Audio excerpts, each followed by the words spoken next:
a system of recording information and supplying it in such a way that it's not easily hackable, or we can cheat the system or change the information in some way.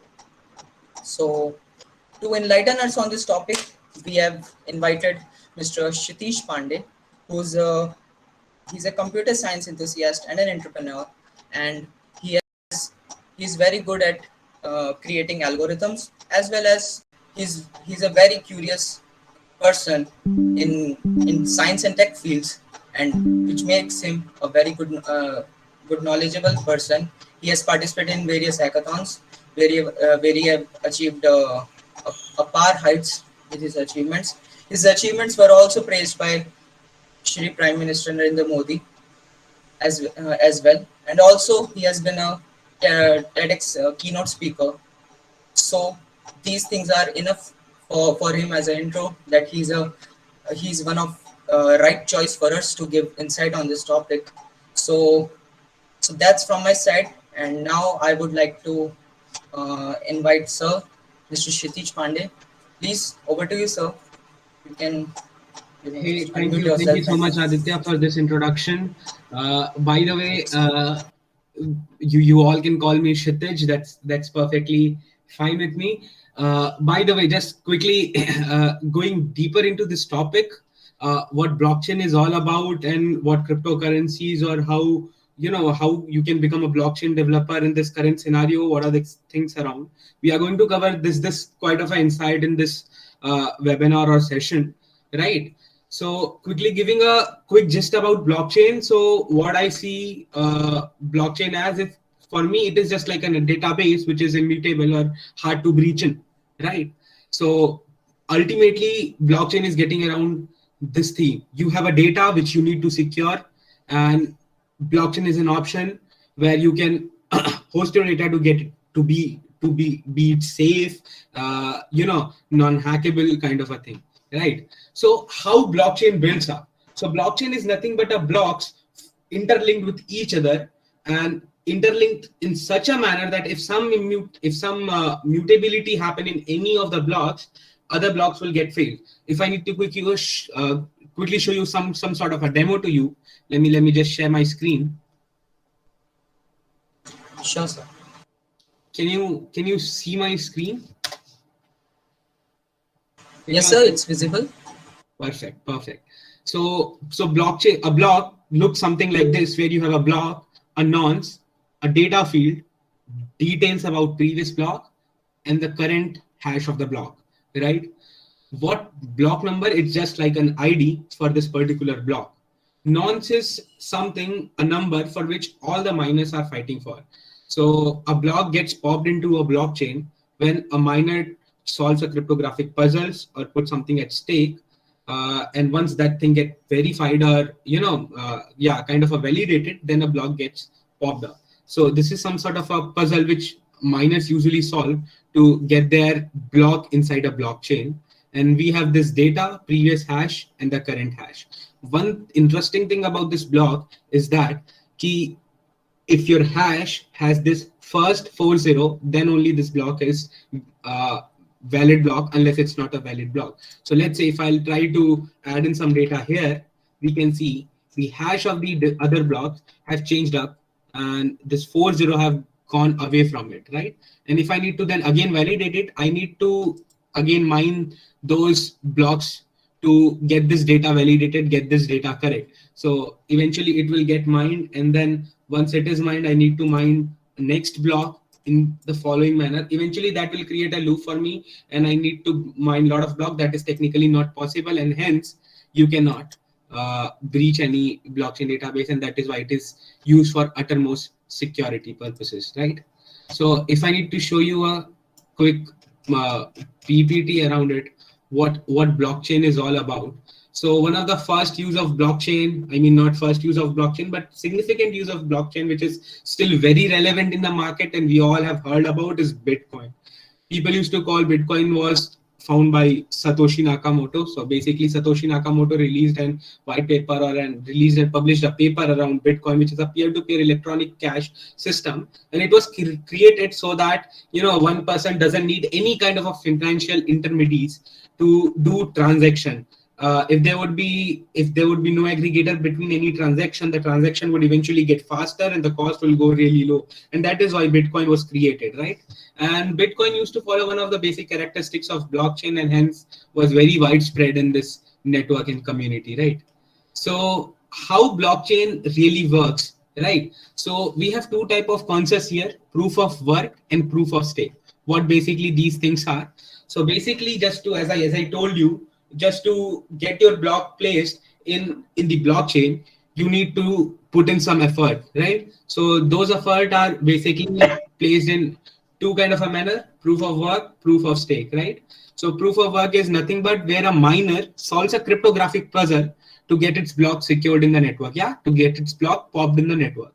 And once the blocks get popped up, the miner gets a reward which is called mining reward. So what eventually people started doing is that if you will infuse more power, you will eventually solve that cryptographic algorithm or puzzle way quicker than anyone having less graphics or less computational power, right? So eventually people started building farms out of it to basically get this mining reward. And later on, people become greedy and they started combining their hash power, means combining their computational powers all together to build some mining pool. Eventually, this was leading to centralization, which was basically defying all the ideas of blockchain, right? Blockchain is completely decentralized, distributed over different, a lot of servers throughout the world.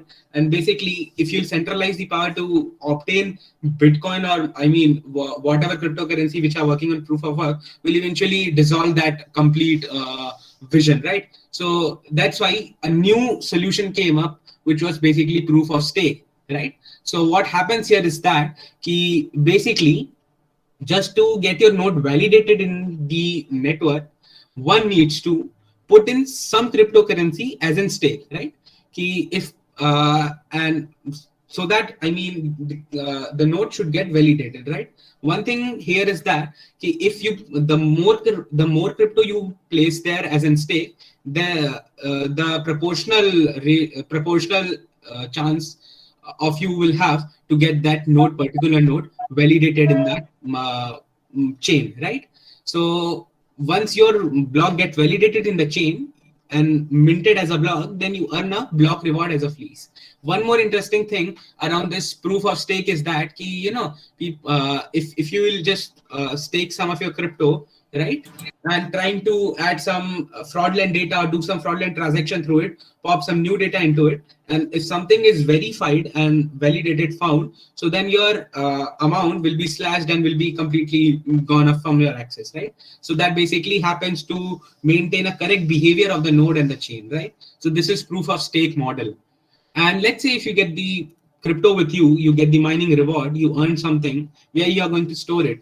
So we have got cryptocurrencies wallet out there, on-chain, off-chain wallets, where you basically hold, receive, and send cryptocurrencies through it, right? It's a secure and a permanent manner to basically transact crypto.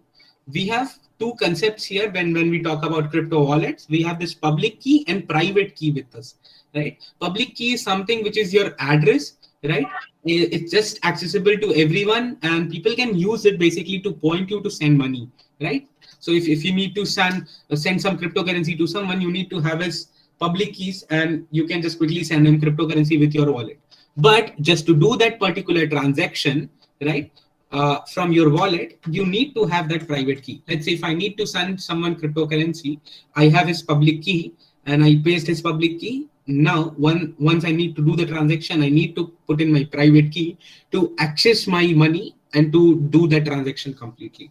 So this is a secure way to keep your money. So public key is accessible to everyone and private key is something which controls your wallet. Private key is something which you need to keep very secret with yourself because it is something, if get exposed, your money can be lost, right? So this is one of the important facts we need to know when we are playing around crypto wallets or doing things around that. So we have different types of wallet with us, software wallets, right? Where you have your public and private key stored with some exchanges or companies where, and you access them through your email account, right? They have your complete access to your cryptocurrencies, but they have built their governance system to ensure things around. Then we have self custody wallets. So basically you can hold your private key and just use it when you need to do transactions. So MetaMask is one of the most famous crypto wallet known out there in the market for Ethereum chain. So basically there are different chains on the blockchain network, whether it's an Ethereum chain or a Solana chain or different kind of a chain, right? So we have different chains, and one of the prominent currency built over Bitcoin network is basically Bitcoin. We all know about it. Is native cryptocurrency of Bitcoin network, and Bitcoin network is just like a distributed ledger that operates on proof of work consensus mechanism. We have discussed that earlier when we are discussing how blockchain basically functions up, right? And Bitcoin was eventually evolved as a medium of exchange. People used to to transfer data, transfer money from one wallet to another wallet, and having no intermediaries between anyone. Then second, one of the most evolved things happened in this blockchain ecosystem was Ethereum. It is basically, Ethereum is just like a decentralized computational platform, and it is supposed to run any code that someone deploys. And basically people used to deploy smart contracts on Ethereum chain to build things around, right? So basically how Ethereum is just like a, if you need to imagine, it's just like an AWS or Azure, you may say. I don't know it's very right analogy or not, but what I can show her see is that Ethereum is just like AWS or Azure, but instead of like AWS, Amazon holds all this server. These servers are distributed all over the networks on 1,000 computers who are basically miners, right?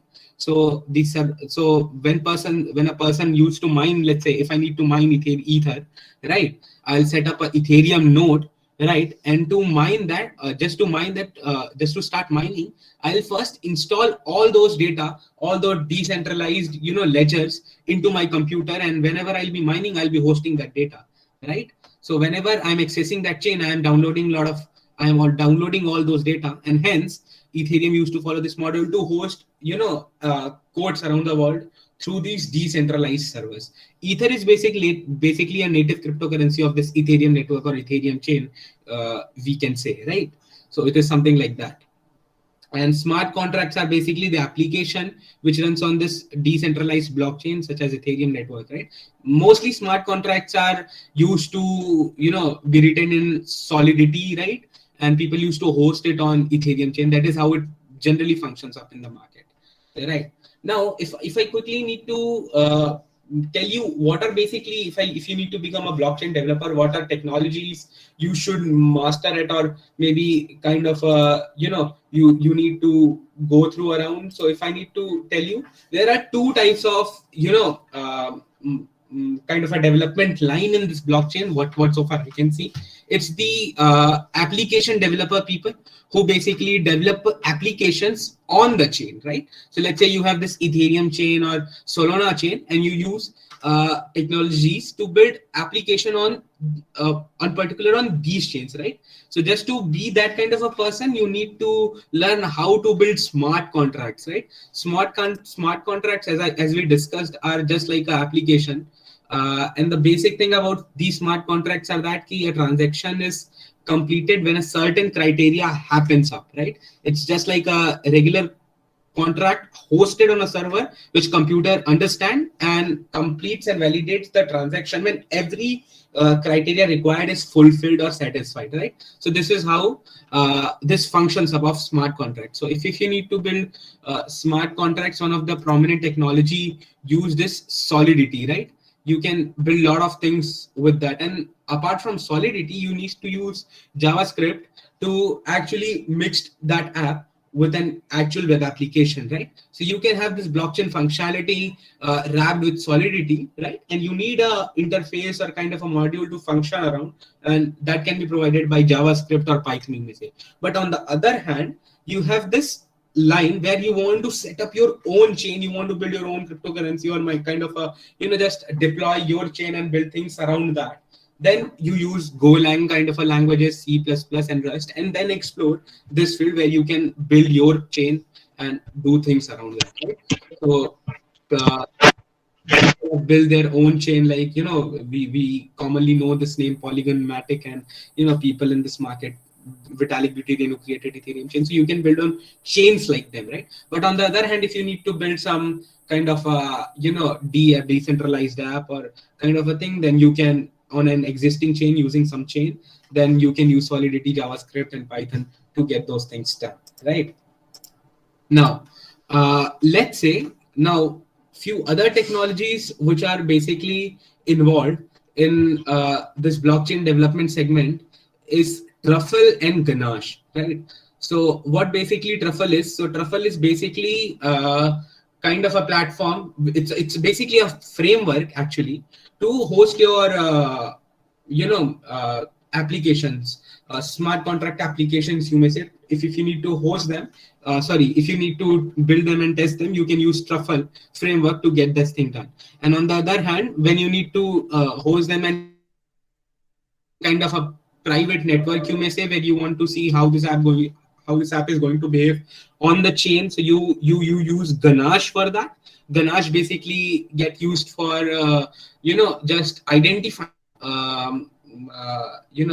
Ganache gives you some coins, some sample coins with you, maybe some Ethereums with you, and you can test your applications on that by just simulating the transaction. So this is kind of a things in this segment. I guess we have covered things around basically what is a blockchain, how blockchain works, what are some prominent technologies around this, and what are technologies involved in this segment, right? How you can be a developer, what are few technologies you can use into to be a developer, and one last thing which I want to quickly describe, right? If you know blockchain, what are possibilities open with you, right? Which is a way bigger picture in the market, right? What you can evolve into if you know blockchain or you are into this blockchain technology, right? So basically you can go two-way, right? The way you can be a developer at a company, you can be a developer at a startup, or maybe parallelly you can start off something your own, right? It's something like you can build something, right, and directly contribute in this trending market, right? A lot of people are betting into this technology. People are seeing a way bigger future into this, right? And hence putting a lot of cash, putting a lot of effort, putting a lot of resources into it, right? So you can build something on this, right? So basically if you want to become a developer, I guess experienced developers are getting somewhere around 70 lakhs or 80 lakhs. I know a few people in my network who are getting these packages. And if you are really becoming in fact an intern and getting placed in some company, again pay scale is higher. So pay scale is definitely higher than the market, I would say. Opportunities are really evolving, but more on that, it would be a kind of a tag for you throughout the life that you learn one of the most evolving technology of your time. Whatever you do in life, whatever you do something, it's interesting to know. It's easy to play around at least, or understand what I can see, right? It's kind of a core thing, but interesting to play in, right? That's what I would say. And as I guess you all are from this engineering college, I have read about and heard about, right? And you guys have gone through this immense process of J mains and advance and clearing through that. I guess you guys are already into a lot of coding, doing CPDSA and a lot of things around, right? And playing with frameworks, doing development, ML work. So I guess if you have done something, it's kind of a thing, starting it as a hobby, learning around, playing around, it's kind of a gameplay you can do with this blockchain, right? Interesting thing to play with. And yeah, that's I would say, maybe you can become a very very good uh, eminent leader in this segment, right? Because a lot of people are evolving. The idea about blockchain is all about democracy, right? Anyone can become anything within a night, though a lot of learning effort needs to be put in forward before becoming overnight success. That's what I could conclude for. So yeah, for quick questions, if you guys have got around. So if anyone has any question, please type in the chat box, or you can also unmute Is it okay, Kshitij, if someone speaks? Let's keep that in chat box. Maybe we can curate on that. Okay, okay, okay. Then please, everyone, just if you have any doubts, any queries, please write it in the chat box.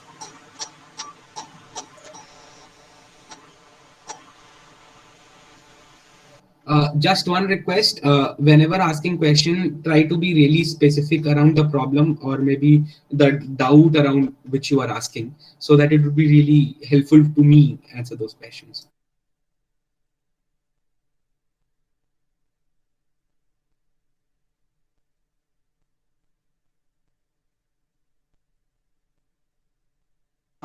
Sir, someone is asking, could you just tell more, stress more about the jobs that are provided by blockchain industry?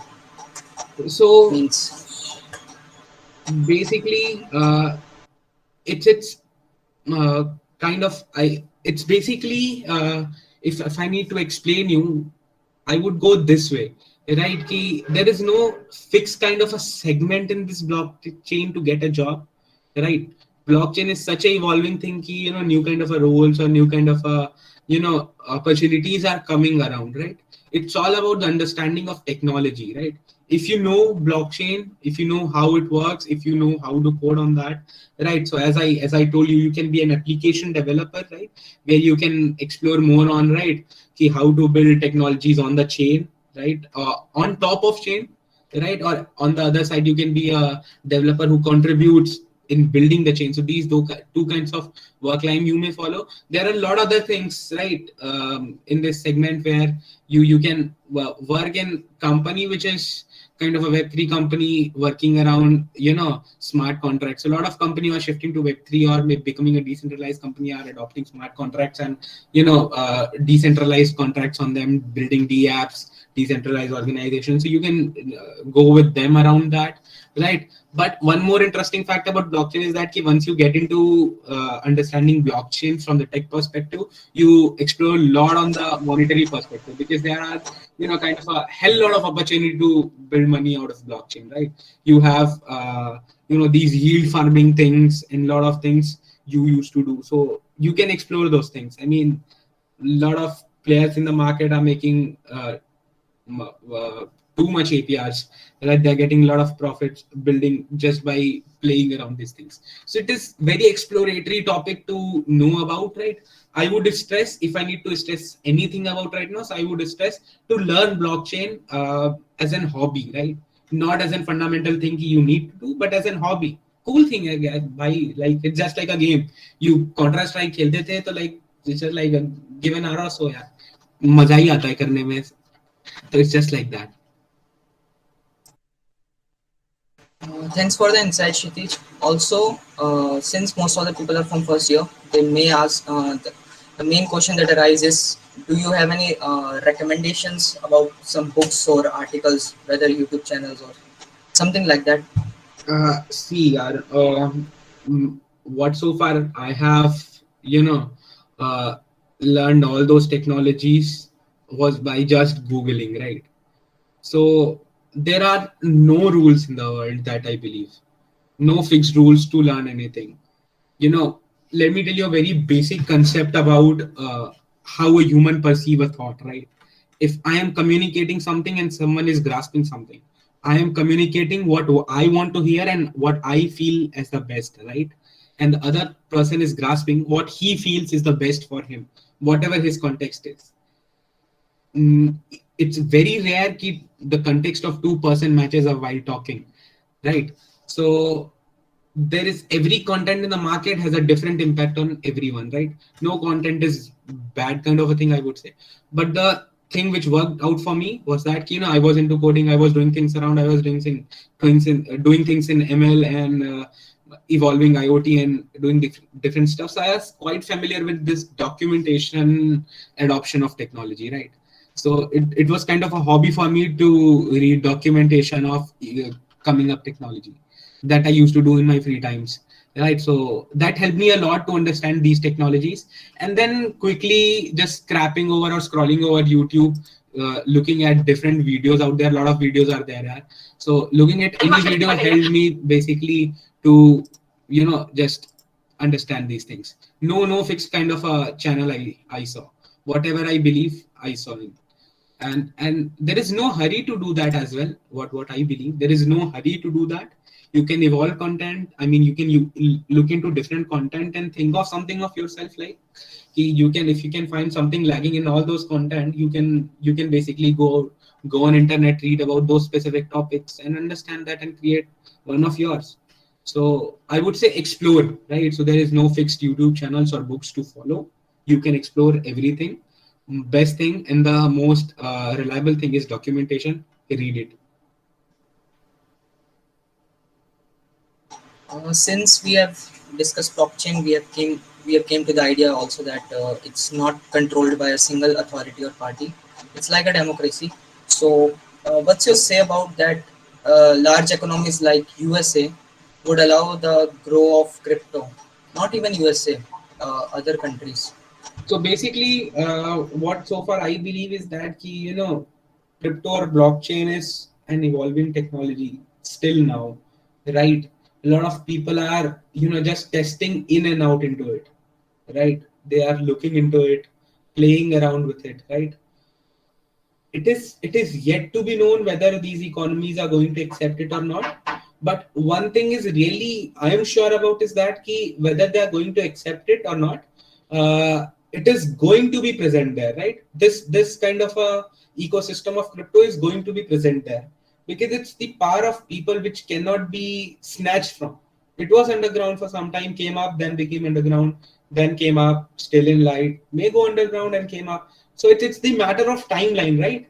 So it's still a matter to discover, but that doesn't even affect, right? For a niche community, for a specific community of people in this crypto market, right? And another thing which I potentially believe in is that it's just my insight, nothing backed up, right? But what I can impute is that one interesting fact what I have discovered is that every country which is coming up with a ban is introducing their own cryptocurrency, right? Whether it's Russia, whether it's Yes, we are seeing. China, whether it's India, right?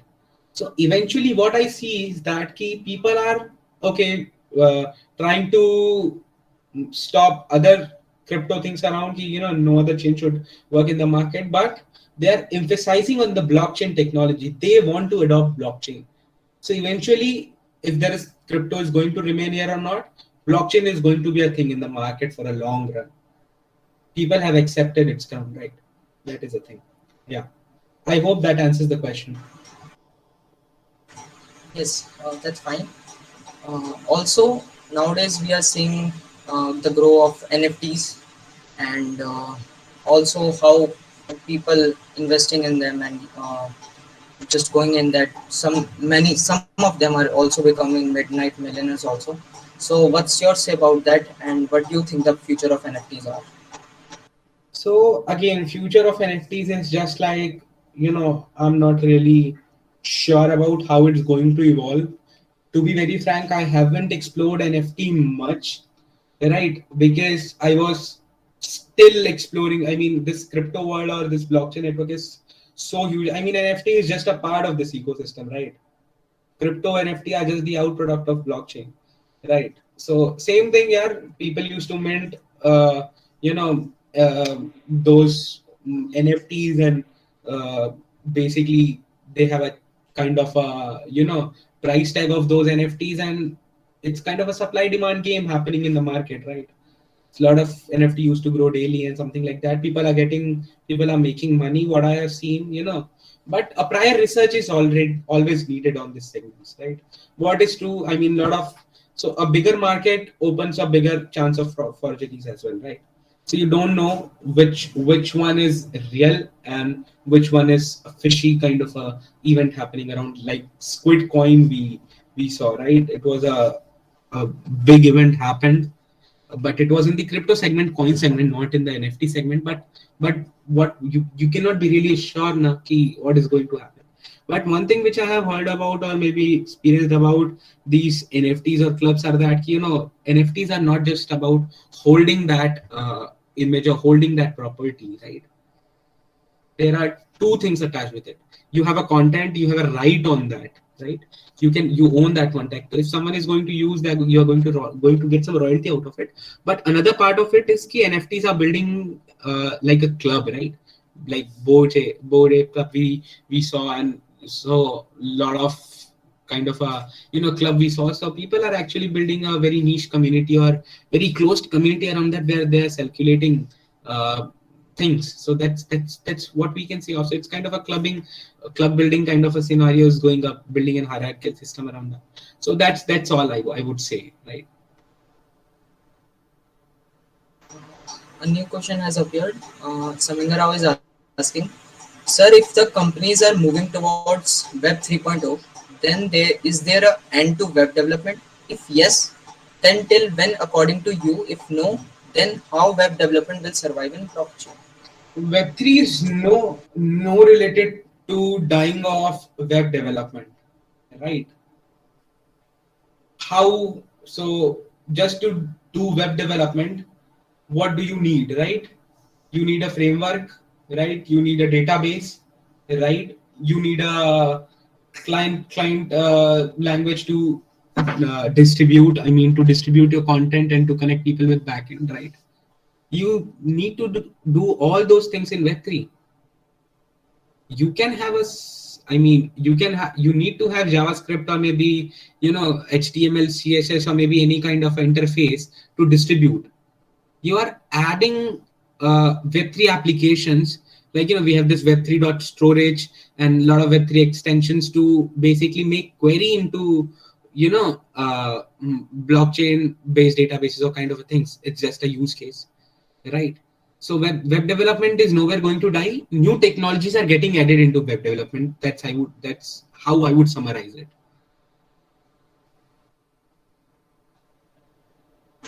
Uh, if anyone else have more question, you can type in the chat box.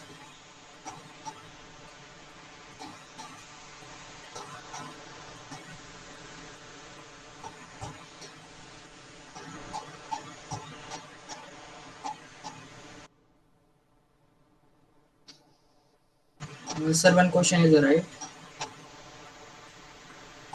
Sir, blockchain was basically developed by governing the financial market, but nowadays many countries are showing keen interest in developing their own cryptocurrency. Isn't kind of against blockchain? What's your opinion on this? Hey, really good question. Really good question, I would say. So basically, the core idea of blockchain was not to defy, financial entity, or remove any kind of organization in between transaction. It was the motive of Bitcoin to build kind of a system, right? Blockchain is indeed decentralized. No one wants to control it, and and when it comes to government didn't have any kind of idea. I mean, government have not really shown what they're going to do around it. I mean, how they're going to deploy this in Indian terms, CBDC, this central bank digital currency. So not really sure how governments are going to handle it. But once this case arrive, we would be more sure on, right, how this is opposing idea or supporting the idea, right? But again, one thing, blockchain is indeed decentralized, but the idea of defining any governor, any financial body intermediary, was the idea of Bitcoin or Bitcoin network. Satoshi Nakamoto, I would say.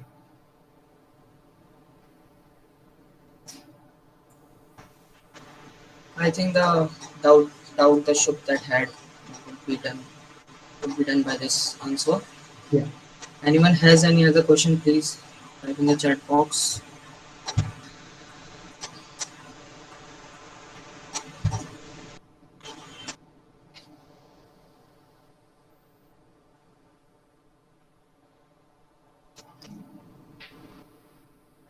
Sir, I think no new questions are popping up. So, Perfect. So yeah, it was really nice session with you guys. Anyone wants to discuss anything, it's open mic. We have few minutes to get that thing done. If you really want to interact on something, Web3 blockchain. I'm not really sure about this question. Can you explain a bit more on that?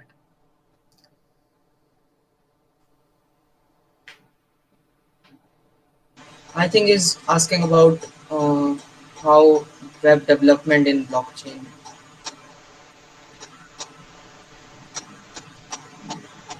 Not let. Saminga, you can just No. elaborate your question, please. Yeah, you can open your mic if you are in stick. Then you can speak up.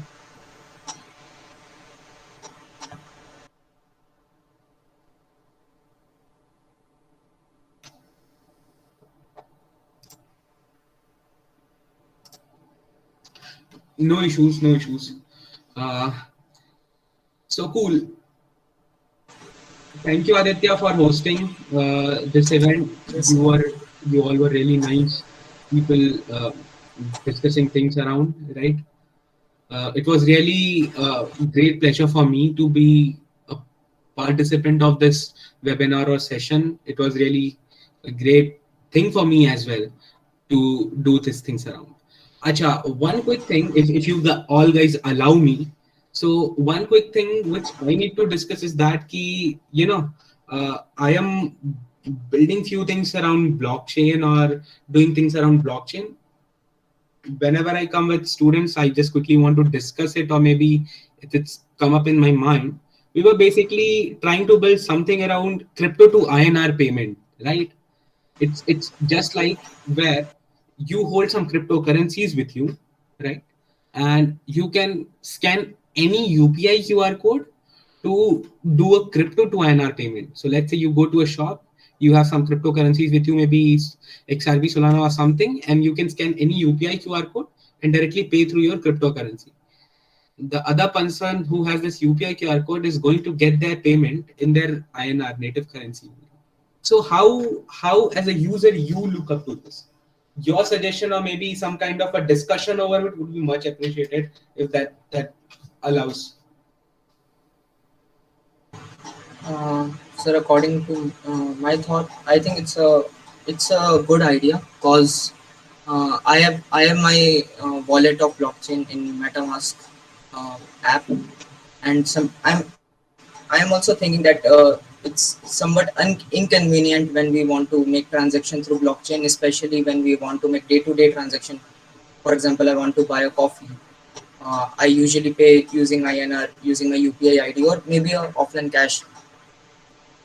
Just transferring my cash from Ethereum or blockchain technology, it's a bit of inconvenient. So if such type of technology is developed, so I think it may create some convenience in this field and may have greater future in. Uh, that's kind of awesome. By the way, can we all quickly raise our hands on who all invest in crypto still now?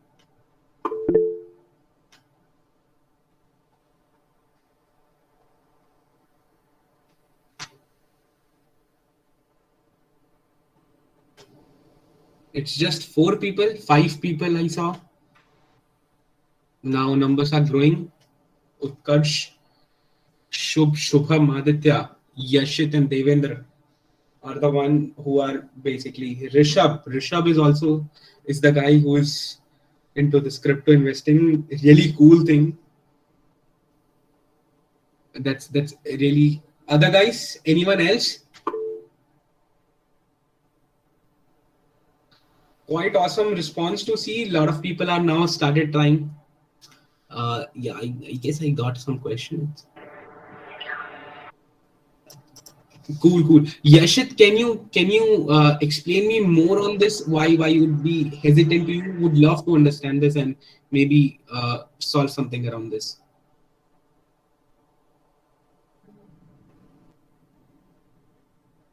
Can I use my microphone? Yeah, surely. Actually, sir, like cryptocurrency is something which like it varies a lot. It values like is very much variable. Not it's not as much stable as the as a currency, Anna. So it looks up. I don't know, but it sounds a bit risky for that part. Like directly paying with the cryptocurrency. I'm not that much sure, but I'm a Sure, bit sure, hesitant sure. about that. Make real sense to me. And this was one of the, very much widespread question which we chat around whenever we discuss this, right? So what we used to think on this part, Yashit, please validate me if that that helps you to that helps you to be a believer if you can pay, right? So we used to see this problem like this manner, right? Okay, there are a lot of cryptocurrencies which has this price variability, like Bitcoin, right? We have Ethereum, whose price changes really frequently, but there are a lot of other coins who are designed for this kind of a crypto payment.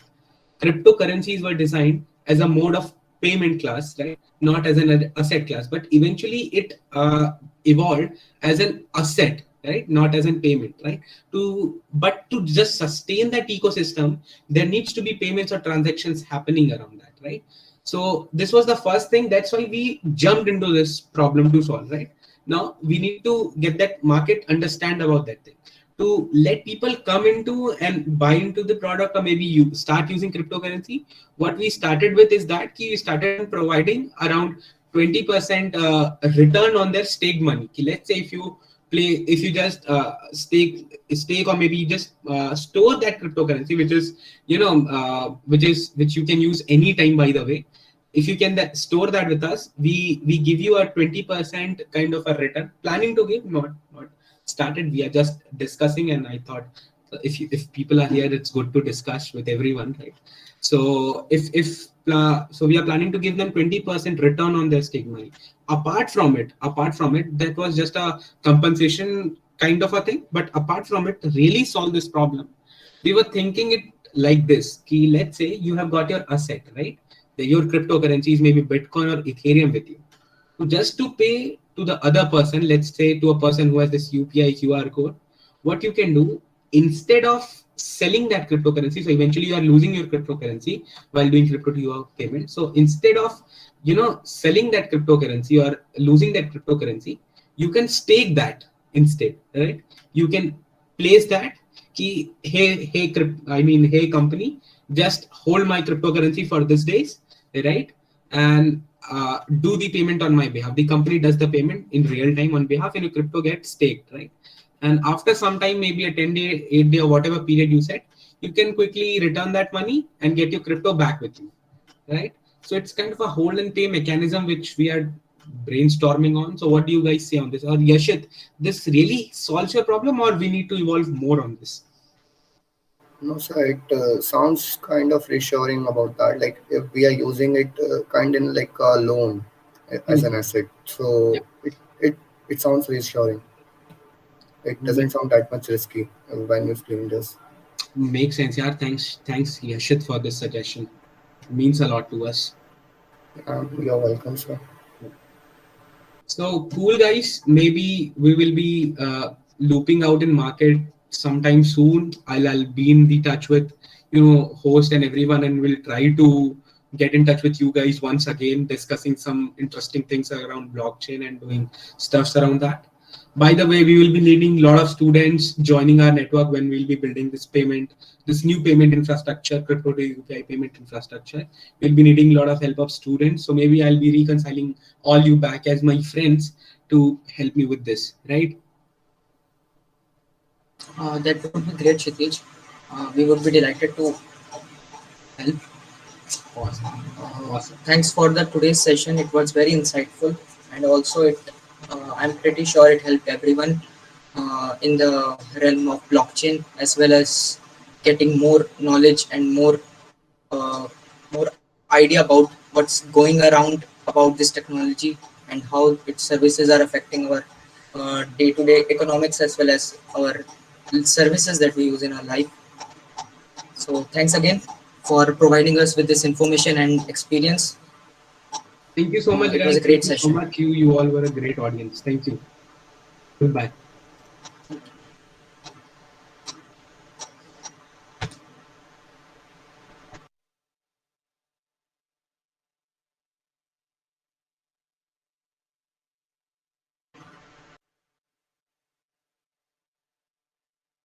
Thank you everyone for joining this session. You can leave now.